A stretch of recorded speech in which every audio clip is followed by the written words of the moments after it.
Eyo is one of Lagos' most colorful and symbolic festivals.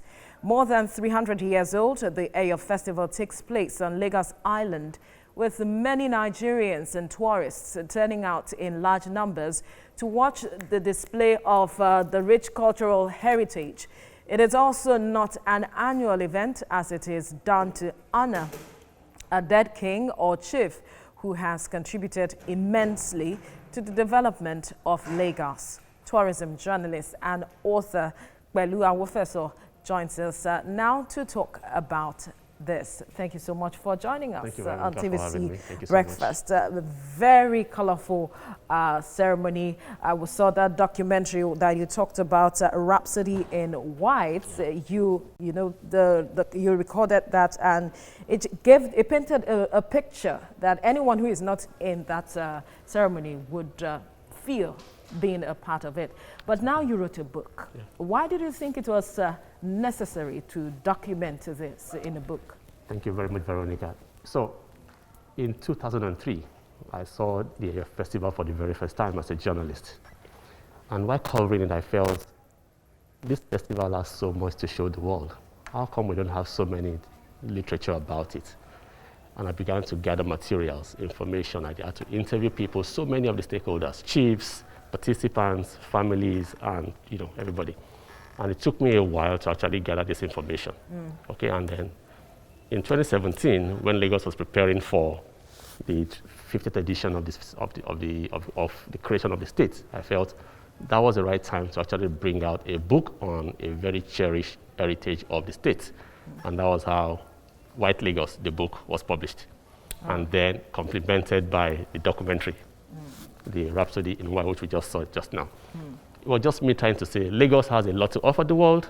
If we all can appreciate Brazilian samba, then we should also pay attention to this thing called Eyo Festival. It is Lagos' grandest festival.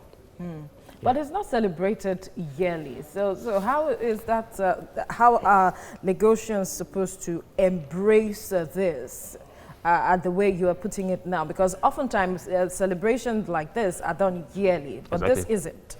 That is one of the uniqueness of Eyo Festival. It is not an annual festival, and that's why when it happens, everybody wants to be a part of it. Like you said in your intro, Eyo is only celebrated in honor of the dead, even though it's also a celebration of life.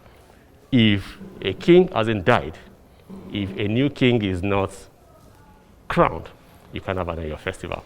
But the only time you can have one is when a family approaches the Eyo family to say, look, we want you to honor our late dad who contributed to the growth of Lagos.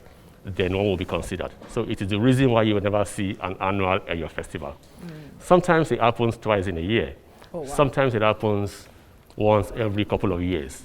But there are times when even for 10 years, you don't even see an Eyo Festival. The last time we saw one was in 2017. It is now 3 years ago. We haven't seen any.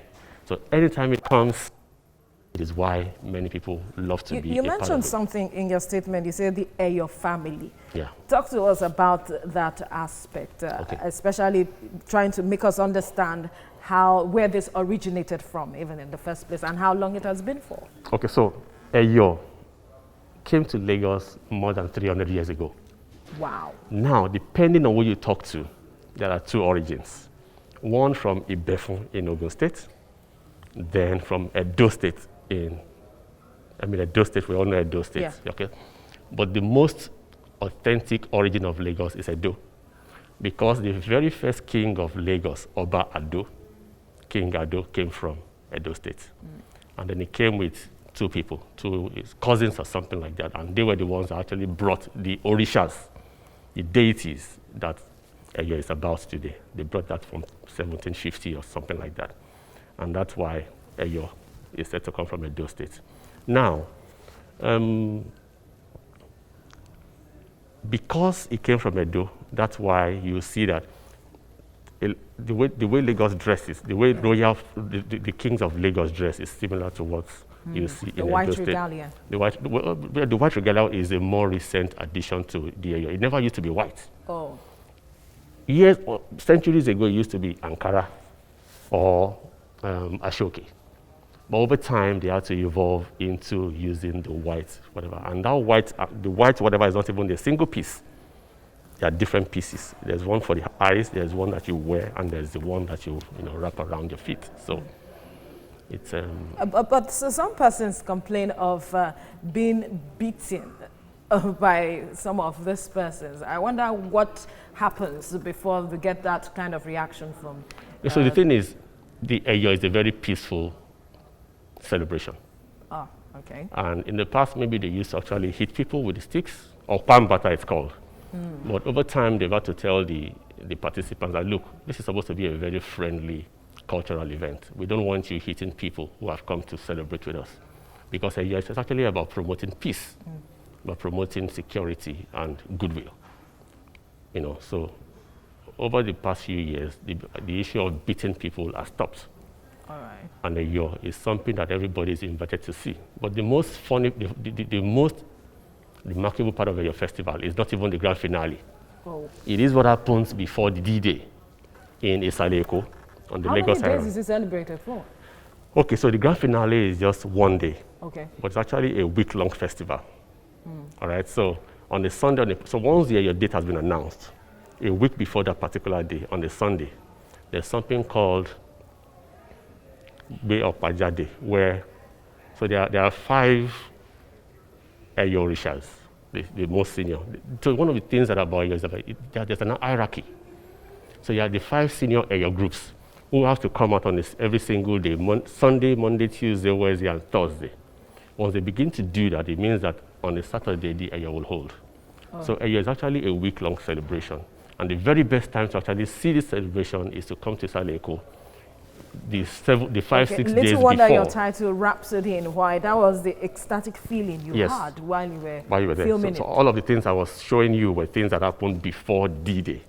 Oh. And many people don't even realize that happens. So we all wait for Saturday to go to TBS to go and see the display. But can everyone attend the whole... It's open. It's possible, yeah, if you choose to. I was there. I've been doing that for a long time. But how do you tell people these things if they don't know? That's why I wrote the book. That's why I did the documentary, so that people get more understanding about the festival that is so beautiful that I will always recommend for everybody to see it. Absolutely interesting. I'm certain Mike would be interested to attend the next Eyo Festival. Talk to us about the Eyo Festival. You did a documentary, you've written books around it and all of that. But we understand there are so many things that happen in the build-up to what we see as the festival. Exactly. Talk to us about that behind the scene and all of those things. Oh, yeah. So I'm always very excited to talk about festivals in Nigeria because I actually have a book on Nigerian festivals. Great. And then Lagos especially. Now, what the public sees about the Eyo Festival is the grand finale at the Tafawa Balewa Square. The one with the white, That's the one. all of that beautiful thing. But that is just the tip of the iceberg. You're just seeing a tiny, tiny fraction of this festival, this glorious festival. The Eyo Festival itself begins 7 days before then. Okay? So it's a week-long activity. See. And even before then, there are processes. A family has to approach the Eyo cults, the Eyo families, the senior Eyo families, the Eyo Adimu actually, Awe Adimu, they go there. They say, we would like an Eyo festival to be done in honor of our patriarch. They will now call the other 4 senior Eyo groups, the Eyo Orishas, to say, this proposal has been made, this request has been made. They have a meeting, they discuss, they then go over to the King of Lagos to present this case to the king. The king now reviews the matter. Among them, they decide on a date. The Kabiyesi actually has the final say. So a date is chosen, it's communicated to the family, and then it goes public. We now know that an Eyo festival is coming. So it is based on a request. So your festival can come in 2 years, it can come in 3 years, it can come even back to back, depending on from 1 year to the other. Or maybe even twice in a year. So yeah, exactly. Okay. There have been times in the past when Eyo happened 3 times in a year. Whoa. So the very first Eyo festival, there are 2 dates actually. There is a 1750 date.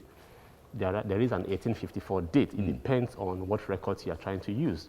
Okay, so the thing is... But the controversy of where it comes from, whether it's from Benin or it's from, amongst the Yoruba people. I hope I can address everything in the little time that we have. So the thing is, it actually originates from Edo State. Okay. Okay, because From among the Benis. From among the Benis, yeah. Yeah, even though it has become almost like a Lagos festival now. Yes. The origins, and it's not disputed, is from Edo. Okay. There are also people that say it came from Ibefun in Ijebuland. You know, but there are so many stories around these things, but the authentic history is that it's from Edo State.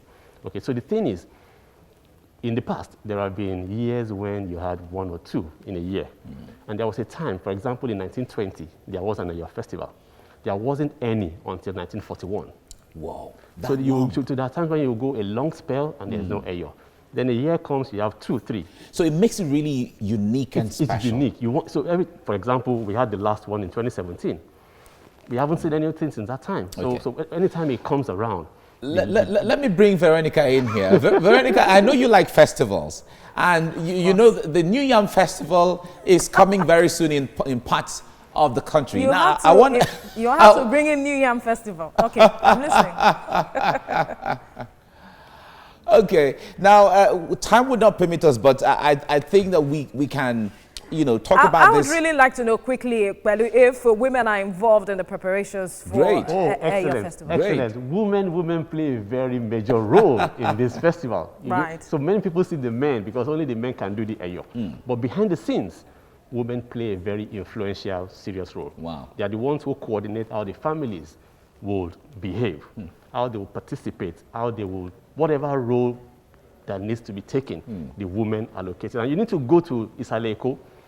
In those days leading to the grand finale, you will see the women all over Isaleko actively preparing for the festival. All right. I wish we had a lot of time to talk about because beyond the activity of the festival, marketing, promoting, and branding it is something else I would have loved us to talk about, but we will certainly I wish the Lagos government would do that. It is a tourist event. We should see it as one and market it as one. Great. We'll talk about this as we get along as well. Belu Awofeso, thank you so much for your time. Thank you for having me. I appreciate it. Thank you so much. Right.